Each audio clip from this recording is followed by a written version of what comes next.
কি আপনারা হয়তো ভাবছেন এই ভাঙা ভবনটা আসলে কি? এটা হচ্ছে নারায়ণগঞ্জের সবচেয়ে পরিচিত এবং জনপ্রিয় একটি স্টেডিয়াম, উসমান আলী স্টেডিয়াম। কি অবাক হচ্ছেন না? বর্তমানে এই স্টেডিয়ামটি একদমই পরিত্যক্ত অবস্থায় রয়েছে, একদম ভাঙাচোরা অবস্থায়, যেখানে কিনা একটা সময় ইন্টারন্যাশনাল ম্যাচগুলোর আয়োজন করা হতো। আর সেই স্টেডিয়ামটা আজ পুরো পরিত্যক্ত। আজ এখানে মাদকের আখড়া। এখানে ছোট্ট একটি, মানে ছোট্ট বলবো না, বিশাল একটি বালুর মাঠ রয়েছে যেখানে এখন ছেলেমেয়েরা খেলাধুলা করে। তবে এই যে স্টেডিয়ামের এরিয়াটা একদমই খুবই বাজে অবস্থায় রয়েছে। এখানে অনেক ছেলে মেয়েদের আনাগোনা। আসলে একটা সমাজ ব্যবস্থা এভাবেই ধ্বংস হয় যখন খেলাধুলা থেকে একটা এরিয়া বিলুপ্তর পথে চলে যায়।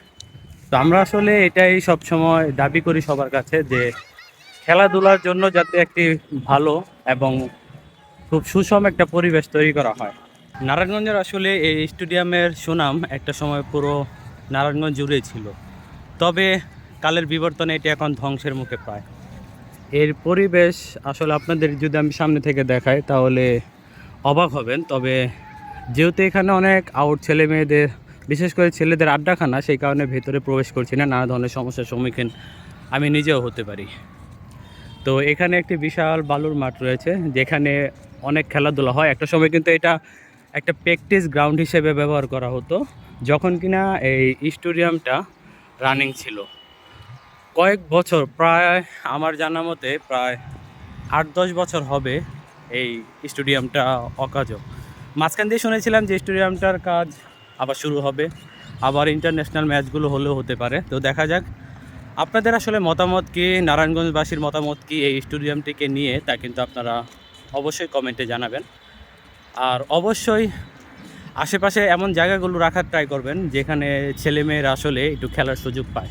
তো সরকারের পক্ষে এবং প্রশাসনের কাছে আমি এটাই আসলে আবেদন জানাবো যে ছেলে মেয়েদের কথা চিন্তা করে হলেও শুধুমাত্র ভবন নির্মাণের উপর জোর না দিয়ে খেলাধুলার প্রতি যাতে একটু মনোযোগ বাড়ানো হয় এবং ছেলে মেয়েদেরকে নষ্ট হওয়ার হাত থেকে যাতে রক্ষা করার একটি পরিকল্পনা আসলে নেওয়া হয়।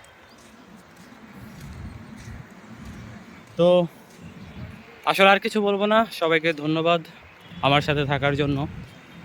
আসসালামু আলাইকুম।